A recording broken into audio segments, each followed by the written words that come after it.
Alhamdulillah, Alhamdulillah, wabihi nasta'in ala umuri dunya wa din. Wassalatu wassalamu ala asyrafil anbiya'i wal mursalin wa ba'd. Allahumma akhrijna min dhulumatil wahm waftah 'alaina bi ma'rifatil 'ilm wa zayyinna akhlaqana bil hilmi wa ja'alna mimman yastami'una al-qawla fayattabi'una ahsana. Alhamdulillah, jemaah semua dimuliakan Allah Subhanahu wa taala. Tentunya kita senantiasa mengulang syukur kita kepada Allah Subhanahu wa taala. Dengan nikmat taufik inayah dari Allah Subhanahu wa taala, alhamdulillah kita semua masih diberikan nikmat oleh Allah Subhanahu wa taala berupa kesehatan. Kita diberikan nikmat oleh Allah Subhanahu wa taala, diberikan kesempatan untuk sama-sama beribadah kepada Allah Subhanahu wa taala. Bahkan di antara para ulama, ada di antara mereka yang mengatakan bahwa hal yang paling penting pertama sebelum ibadah dan juga hal yang lainnya adalah nikmat kesehatan. Kenapa demikian? Karena seseorang yang sehat dia akan maksimal dalam beribadah kepada Allah Subhanahu wa taala. Ada beberapa lembaga pendidikan yang yaitu memiliki satu konsep bahwa misinya itu adalah tawil jasad, kuatnya jasad. Kenapa? Karena pendirinya itu berpikir dan juga memiliki satu gagasan bahwa seorang murid itu tidak mungkin dia itu akan bisa belajar maksimal kalau jasadnya atau fisiknya lemah. Makanya di lembaga itu setiap hari wajib ada yang namanya olahraga pagi. Setiap hari, bukan satu pekan satu kali. Dan ternyata subhanallah kita mendengar Rasulullah SAW melakukan hal yang demikian. Beliau rajin dalam melaksanakan olahraga sehingga apa? Terbukti beliau itu adalah satu-satunya manusia yang tidak pernah sakit gigi di dalam hidupnya. Kalau kita ini Pak, subhanallah kadang-kadang sering nggak kita sakit gigi? Sering kita. Karena apa? Fisik kita kadang-kadang kurang apa? Tidak fit. Dan Rasulullah SAW selama hidupnya 63 tahun itu, beliau tidak sakit kecuali hanya 3 kali saja di dalam hidupnya. Maka kita renungi ini menjadi penting dan kita syukuri nikmat yang Allah SWT berikan kepada kita. Ada orang yang berinfak luar biasa banyak deh. Ada juga dari Malaysia sana. Beliau itu senang membagikan berlian sampai datang ke Indonesia itu sengaja. Ingin mana ini pedagang kecil, kemudian dia datang pura-pura membeli sesuatu, kemudian beliau beli. Tapi apa poin selalu lihatnya adalah minta didoakan karena saya sedang sakit. Artinya luar biasa nikmat sehat itu ketika ada pada kita, maka patutlah untuk kita bersyukur kepada Allah Subhanahu wa taala. Tapi jangan salah, ketika kita diberikan nikmat kesehatan, manfaatkanlah untuk beribadah kepada Allah Subhanahu wa taala. Dan bagi kita misalnya yang sedang ditimpa penyakit oleh Allah Subhanahu wa taala, yakinkan bahwa di dalam hati kita setiap itu adalah pengukur daripada dosa-dosa yang kita lakukan. Maka semua hal adalah kebaikan bagi seorang muslim. Jangan sampai dimuliakan oleh Allah Subhanahu wa taala. Alhamdulillah kita mengkaji ayat dari Allah Subhanahu wa taala. Pada kesempatan kali ini insyaallah kita akan memulai pada surat Al-Qur'an. Salah satu surat yang ada di dalam surat atau juz 4. Termasuk di antara surat Makkiyah yang diturunkan oleh Allah Subhanahu wa taala sebelum hijrahnya Nabi kita Muhammad sallallahu alaihi wasallam. Dan sebagaimana sama-sama kita pahami, surat-surat Makkiyah adalah berbicara tentang apa? Tentang akidah, kebanyakan. Kemudian berbicara tentunya di dalam akidah itu ada yaumul akhir, ya, hari akhir atau hari pembalasan dan lain-lain. Jadi pembahasannya adalah kebanyakan kaitannya adalah tentang akidah. Maka insya Allah kita akan kaji pada kesempatan kali ini adalah lebih banyak pada aspek akidah. Tetapi tentu semuanya itu akan mengarah pada apa? Beribadah kepada Allah Subhanahu wa taala sehingga kita mendapatkan akhirat yang betul-betul Allah Subhanahu wa taala ridhoi kita semua insyaallah. Allah Subhanahu wa taala berfirman bismillahirrahmanirrahim. Idza syamsu kuwirat. Apabila matahari asyams, ya. Idza syamsu kuwirat, apabila matahari itu digulung. Allah Subhanahu wa taala ini menjadikan satu fenomena nanti di akhir zaman akan terjadi hal yang demikian, dilipat dihilangkan cahayanya. Kemudian Allah Subhanahu wa taala berfirman, "Wa idza nujumu kadarat." Dan apabila bintang-bintang itu berjatuhan. Fenomena apa? Fenomena hari kiamat. Dan kita berdoa kepada Allah Subhanahu wa taala agar apa? Semoga Allah Subhanahu wa taala tidak mempertemukan kita dengan hari kiamat. Kenapa? Karena orang yang bertemu dengan hari kiamat itu adalah seburuk-buruk makhluk. Dan kita tidak mau berjumpa dengan hari kiamat. Oleh karena itu Allah Subhanahu wa taala mewafatkan orang-orang beriman kepada Allah Subhanahu wa taala. Karena Allah Subhanahu wa taala Maha Penyayang, terutama sayangnya kepada siapa mereka yang beriman kepada Allah Subhanahu wa taala. Allah Subhanahu wa taala tidak ingin orang beriman itu sengsara dengan melihat kejadian yang dahsyat di hari kiamat. Maka semua orang-orang yang beriman diwafatkan oleh Allah Subhanahu wa taala. Alhamdulillah. Maka kita penting bagi kita untuk menjaga sekuat tenaga keimanan yang ada di dalam hati kita.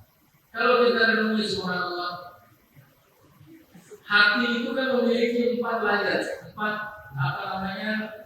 lapisan ya, hati. Lapisan yang pertama adalah as-sadr. Itu lapisan paling bawah, sadr. Di dalam Al-Qur'an dirasakan. Allazi yuwaswisu fi sudurin nas. Setan itu, kalau kita itu keimanannya tidak kuat, setan itu cukup. Allazi yuwaswisu fi sudurin nas. Dia membisikkan itu di dalam hati, tapi hati apa? Lapisan paling bawah. Kemudian setelah sadar itu ada yang namanya qalb. Qalb itu biasanya kita tafsirkan atau kita maknai dengan kata hati. Tapi itu sesungguhnya lapisan kedua saja dari lapisan paling luar.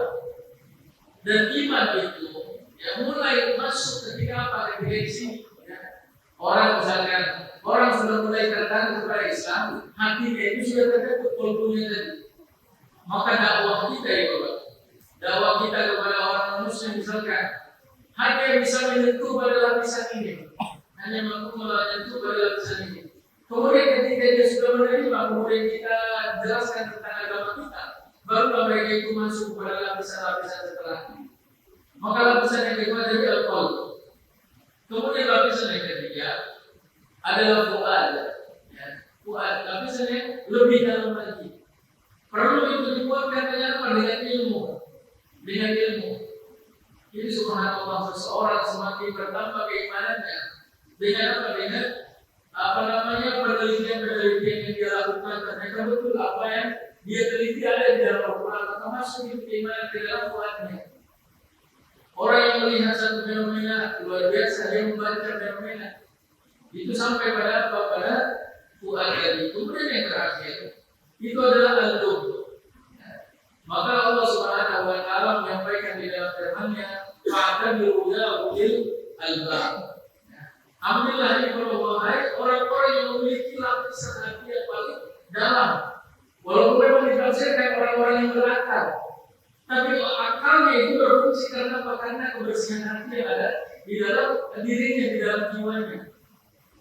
Maka kita penting bagi kita untuk apa? Untuk bisa membaca apa-apa yang ada yang terjadi. Nanti akan ada kaitannya dengan apa yang dialami oleh kita sebagai bangsa Indonesia dengan fenomena yang terjadi di Sumatera sana atau di Aceh sana. Allah Subhanahu wa taala berfirman, "Wa idza nujumu kadarat." Dan apabila bintang-bintang itu berjatuhan kita ngeri sekali. Orang yang beriman atau kita sebagai manusia misalkan takut kita dengan kejadian yang luar biasa. Ada tabrakan saja kita ngeri sekali. Kita mendengar dentuman, Pak, luar biasa ngeri. Luar biasa ngeri kalau kita apalagi tidak terbiasa. Saya dulu waktu kuliah di India itu kan kita orang Indonesia kan pemerintah buat peraturan atau buat instruksi untuk apa? Untuk mengeluarkan semua warga Indonesia yang ada di India ketika itu. Dan ketika dihapus, kita bisa melihat itu bagaimana negara-negara kebijakan negara itu cukup berbeda antara satu negara dengan yang lain. Nampak betul di masjid itu yang pertama hilang. Teman-teman kita dari Eropa, Teman-teman kita dari Prancis, Spanyol itu tiba-tiba hilang mereka. Udah dievakuasi sama pemerintahnya. Kemudian kalau di Asia itu agak cepat mana? Bukan kita ternyata. Mana Singapura? Teman-teman dari Singapura pulang nih. Ini udah mulai ini. Kemudian orang Malaysia pulang. Kemudian beberapa negara lagi pulang. Kemudian orang Indonesia dapat keputusan dari KBRI untuk siap-siap mahasiswa mau dibawa oleh KBRI untuk keluar dari Libya untuk dievakuasi ke Tunisia dulu baru pulang ke Indonesia. Tapi ada di sini hal yang menarik. Saya ketika itu izin ada teman itu orang Afghanistan dia belum dievakuasi sama pemerintah.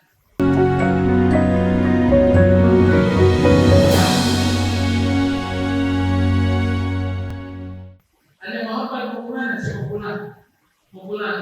Kenapa pemerintah suruh pulang tidak? Kemudian kenapa ada orang? Ini biasa di tempat kita. Orang Afghanistan bilang kayak gitu, Pak. Subhanallah. Kalau kita orang yang tidak terbiasa dengan suara tembakan darinya bukan main. Bayangkan apabila yang berjatuhan itu bintang. Maka takut sekali kita. Ini fenomena yang luar biasa. Makanya apabila terjadi satu peperangan di satu negeri kan kita yang paling kita khawatirkan. Siapa? Anak-anak kecil. Yang mereka itu luar biasa punya trauma yang luar biasa kan.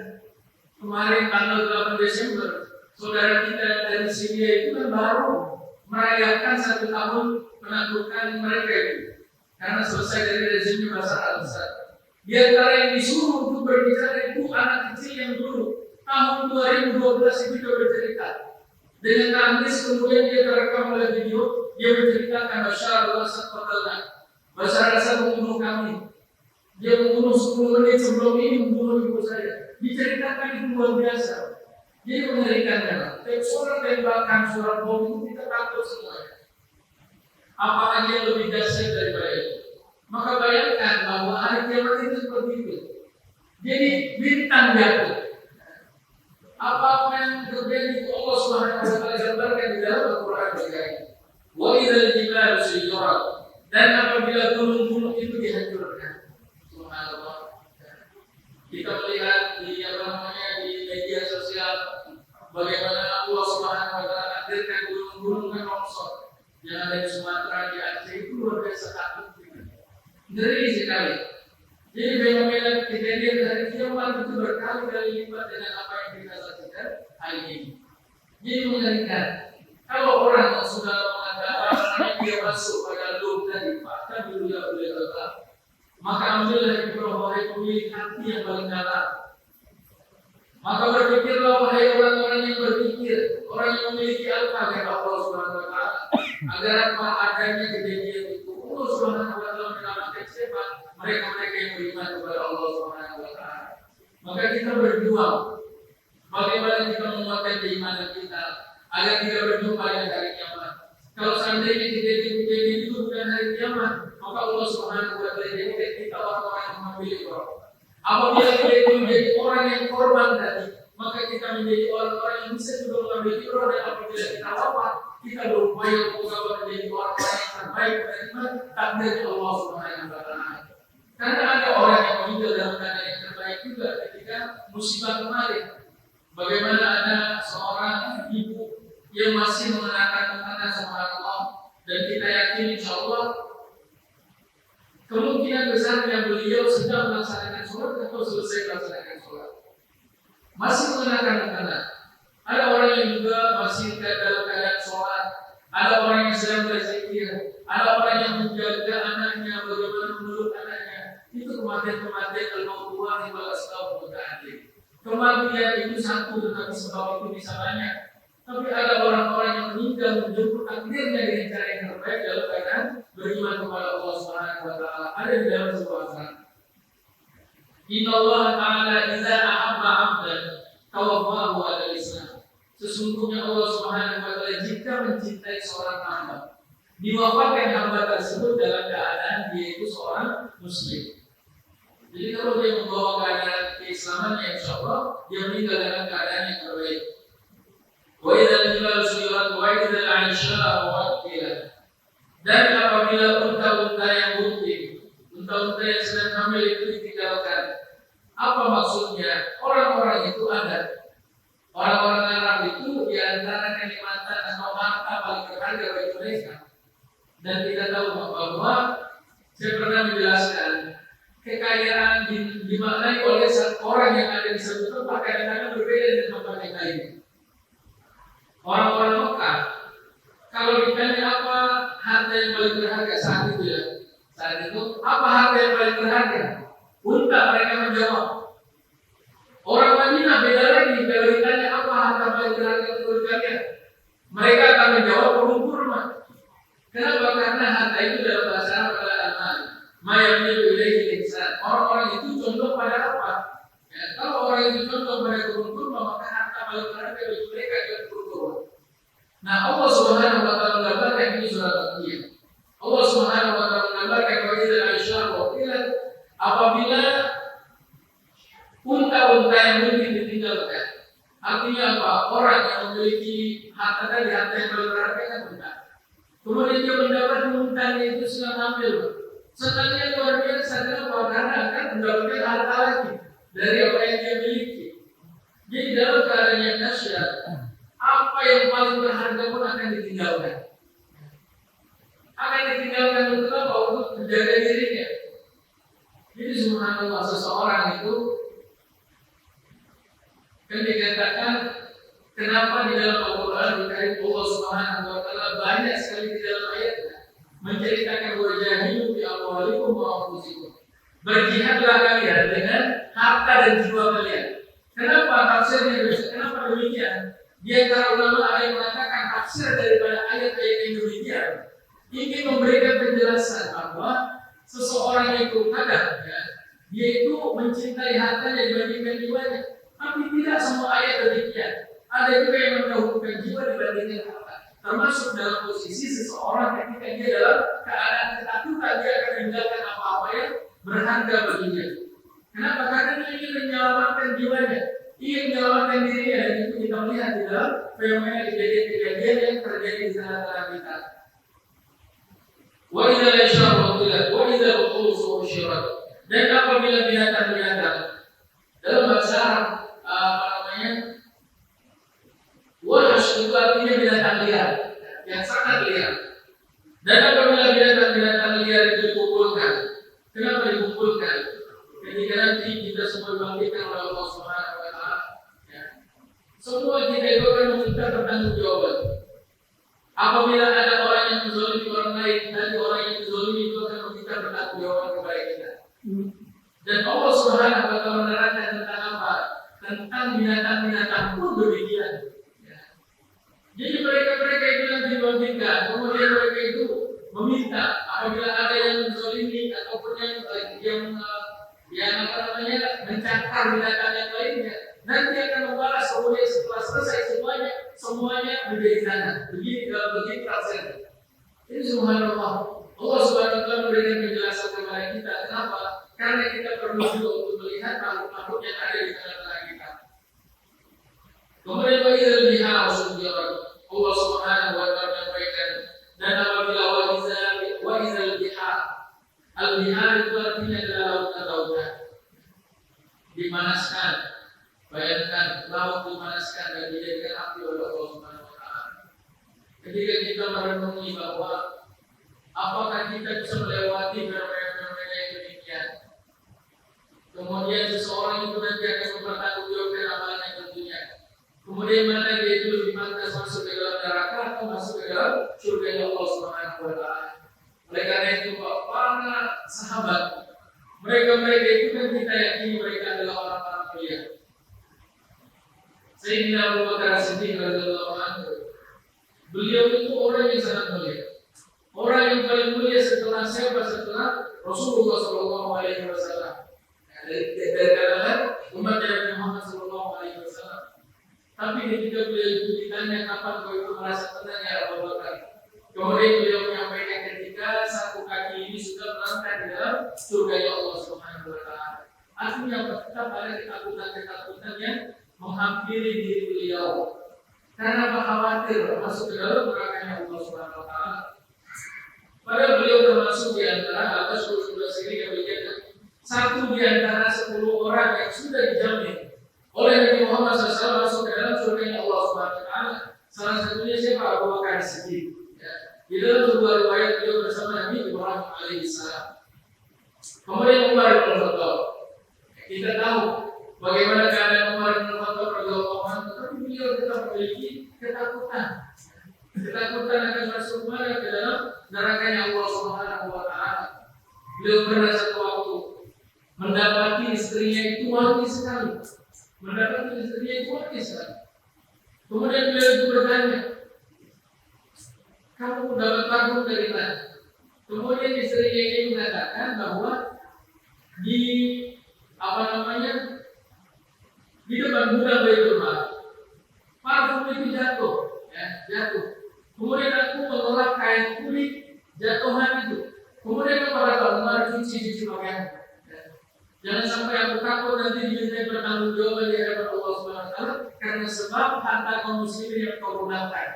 Bayangkan, itu jatuh, nggak sengaja. Minyak wangi jatuh. Beliau mengambil sedikit itu kepada jatuhannya saja. Tapi Umar bin Khattab saking takutnya beliau sampai langsung suruh untuk mencuci kainnya tadi. Karena karena dasar ketakutan itu, kenapa? Mereka adalah orang yang takut sekali dengan rahmat Allah Subhanahu Wa Taala. Dan sahabat-sahabat yang lain banyak yang semisal dengan Umar dan juga Abu Bakar Siddiq radhiyallahu anhu. Wa idza nufusu zuwijat. Dan apabila roh itu bertemukan dengan jasadnya, nanti kan kita ini roh kita berpisah dengan jasad, nanti bertemukan kembali oleh Allah Subhanahu Wa Taala. Kemudian Allah Subhanahu Wa Taala masih merangkai lagi. Wa idzal mau'udatu su'ilat. Dan apabila bayi-bayi perempuan yang dikuburkan hidup-hidup. Ini fenomena di masanya Nabi Muhammad SAW. Ada satu fenomena di tengah-tengah masyarakat Quraisy. Wa idza busyira ahadun bil unsa qala wa yu'minu muswaddan wa huwa kadhib. Ada satu kebiasaan yang sangat buruk di tengah-tengah mereka. Ketika orang itu mendapatkan dirinya, atau mendapatkan istrinya, melahirkan, kemudian yang terlahir dari anak perempuan, mereka itu merasa itu adalah satu aib. Di dalam Al-Quran, zolat wajuhu muswaddan wa huwa kadhib. Wajahnya itu merah menghitam karena pemalu, dianggap perempuan itu adalah aib. Maka karena itu dianggap aib, bagaimana mereka itu melakukan mereka mengambil bayi tersebut, kemudian menguburkan anak-anaknya hidup-hidup. Dan Umar pernah melakukan hal yang demikian walaupun beberapa ulama mengatakan ini sangat baik. Tapi kita menceritakan sesuatu yang masyhur bahwa ada satu kebiasaan di tengah-tengah masyarakat Quraisy, subhanallah, yang mana mereka itu menganggap perempuan itu adalah aib. Oleh karena itu kenapa orang-orang itu banyak menerima Islam adalah ketika mengetahui bahwa Islam itu sangat memuliakan perempuan. Bahkan sampai di dalam ayat-ayat Al-Quranul Karim, Allah Subhanahu Wa Taala mengutamakan perempuan dibandingkan kaum laki-laki. Dari sisi apa? Dari sisi mendoakan misalkan. Saya pernah menyampaikan tentang apa doa yang kita panjatkan kepada Allah Subhanahu Wa Taala untuk kedua orang tua bagaimana? Rabbighfirli wal walidayya. Apa arti daripada Rabbighfirli wal walidayya? Ya Allah, ampunilah diriku. Kemudian walidayya, ya seperti kita menafsirkan dengan kata-kata kedua orang tuaku, padahal tafsiran yang demikian mungkin betul, ya. Tapi kalau kita ingin lihat ketepatan dari sisi bahasa, ternyata itu tidak demikian. Tapi apa? Bahwa ya Allah ampunilah diriku, kemudian ibuku baru bapak. Itu mana yang paling mendekati dengan makna asli daripada bahasa itu. Kenapa? Karena Rabbighfirli wal walidayya, wiladah itu adalah haknya kaum perempuan. Wiladah artinya melahirkan. Kalau laki-laki itu melahirkan atau tidak, Pak? Enggak kan? Yang melahirkan siapa? Perempuan, ibu. Maka kita mendoakan di dalam Al-Quran. Kita itu mengutamakan mendoakan perempuan dibandingkan laki-laki.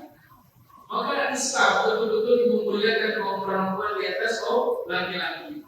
Tapi dahulu orang-orang jahiliyah, subhanallah, mereka menganggap perempuan itu aib. Apabila datang Nah itu langsung bingung, kemudian menganggap orang tadi keluarga tadi yang melahirkan anak perempuan menjadi orang yang tertil, yang tidak diangkat. Makanya banyak dari mereka itu mengukurkan anak perempuan hidup. Makanya ada pepatah di kalangan mereka. Rasulullah SAW yang pernah mengalami hal yang demikian. Beliau tidak memiliki keturunan laki-laki kan? Memiliki tapi meninggal, tidak memiliki keturunan sebenarnya. Tapi keturunan dari siapa? Dari Fatimah Zahra. Orang-orang kafir Quraisy, orang-orang jahiliyah itu mengatakan dengan perkataan ini, "Man la walada la zikra." Orang yang tidak memiliki anak laki-laki dia tidak akan pernah disebut selama-lamanya. Itu Arab jahiliyah tuh. Luar biasa. Inna a'tainakal kautsar. Allah Subhanahu wa taala berikan kabar gembira kepada Nabi Muhammad SAW. Lihat, Nabi Muhammad SAW yang justru senantiasa disebut-sebut namanya sampai dengan akhir zaman. Dengan adanya apa? Dengan adanya azan. Jadi kemuliaan itu bukan dari kelahiran anak laki-laki atau perempuan. Betul, kita misalkan orang-orang Indonesia mengutamakan kaum anak laki-laki, tapi tidak merendahkan kaum perempuan. Kalau mereka betul-betul merendahkan kaum perempuan, maka nanti perempuan tadi yang dikubur hidup-hidup, dia itu akan meminta pertanggungjawaban di hadapan Allah Subhanahu wa taala.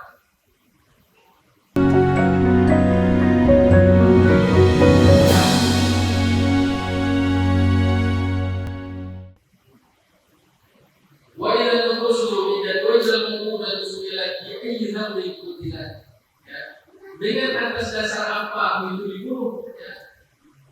Baik itu akan bertanya. Nanti ditanya juga oleh Allah Subhanahu wa taala dari orang-orang itu. Atas dasar apa bayi-bayi itu dibunuh? Dan ini juga termasuk di antara ulama kontemporer menafsirkan tentang apa? Tentang fenomena aborsi yang terjadi di tengah-tengah umat. Beberapa tahun lalu itu kan banyak fenomena aborsi di tengah-tengah mahasiswa-mahasiswi. Bagaimana mereka itu melakukan hubungan sebelum waktunya, kemudian lahir anak, kemudian atau sebelum lahir, karena sekarang sudah ada teknologinya, USG dan lain-lain. Mereka mengaborsi, termasuk nanti yang akan ditanya adalah mereka itu.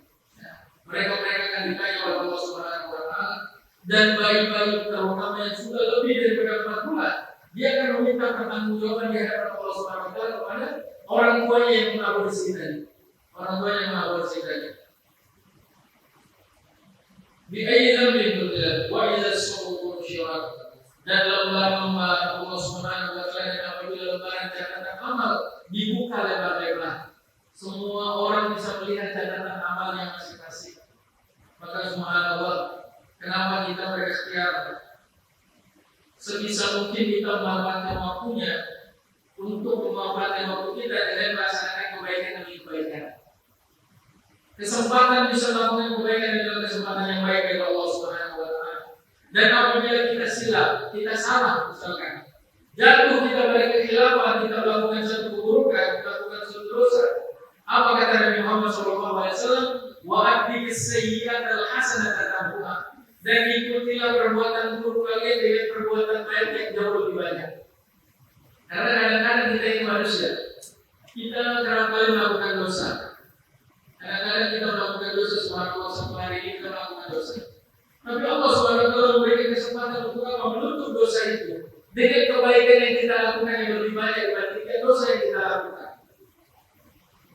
Begitu juga demikian kadang-kadang besok kita melakukan kesalahan lagi. Kita berupaya untuk menutup kesalahan tadi dengan perbuatan baik yang lebih banyak lagi. Oleh karena itu subhanallah, Allah Subhanahu wa taala itu kan menyembunyikan murkanya di tengah kemaksiatan kita kepada Allah Subhanahu wa taala.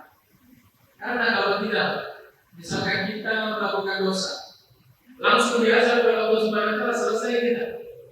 Tapi Allah Subhanahu wa taala Maha kasih sayang kepada kita, Maha Pengampun. Kita melakukan dosa, Allah Subhanahu wa taala menyembunyikan murkanya, masih memberikan kesempatan bagi kita untuk bertaubat kepada Allah Subhanahu wa taala. Selagi hayat masukkan kembali, kemudian kita masih ada usia, Allah Subhanahu wa taala masih memberikan umur, maka itu artinya apa? Kita masih diberikan oleh Allah Subhanahu wa taala kesempatan untuk bertaubat kepada Allah Subhanahu wa taala. Ada orang-orang yang bertaubat setelah melakukan dosa yang cukup panjang dan banyak sekali kisahnya di dalam hadis Nabi Muhammad SAW. Ada orang yang telah membunuh 99 orang, kemudian dia ingin bertobat kepada Allah Subhanahu Wa Taala. Dia mencari orang yang bisa dijadikan rujukan, dan dia salah mencari orang yang dijadikan guru tadi. Karena pada ketika dia bertanya apakah ada kesempatan saya bertobat, kemudian gurunya tadi mengatakan tidak ada kesempatan dia bertobat. Dosa pembunuhan itu dosa yang sangat besar. Maka marah dia rebitan dibunuhlah tadi gurunya tadi. Kemudian masih ada penyesalan di dalam hati. Allah Subhanahu Wa Taala masih menyembunyikan berbagai kepada orang tersebut. Dia masih memberikan ruang untuk bertobat kepada Allah Subhanahu Wa Taala.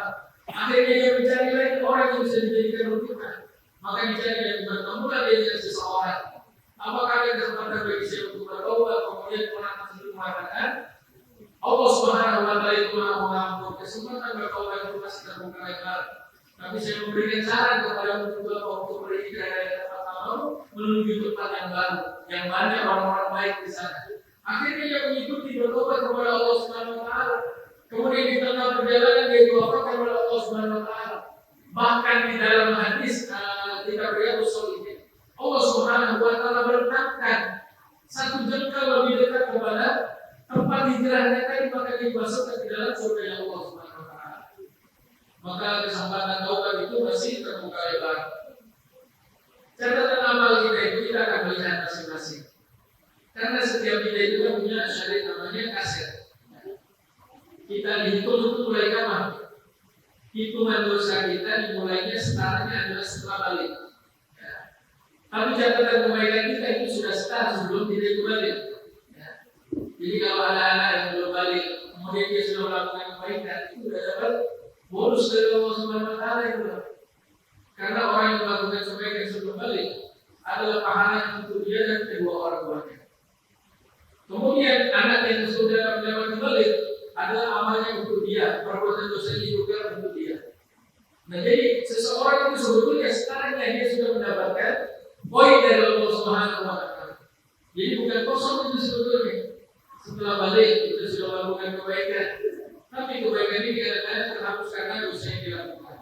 Tapi boleh juga kita itu insya Allah bisa juga kita mendapatkan kebaikan karena dilipat gandakan oleh Allah Subhanahu Wa Taala. Wa idza subuh nuzirat wa idza samaa kushifat.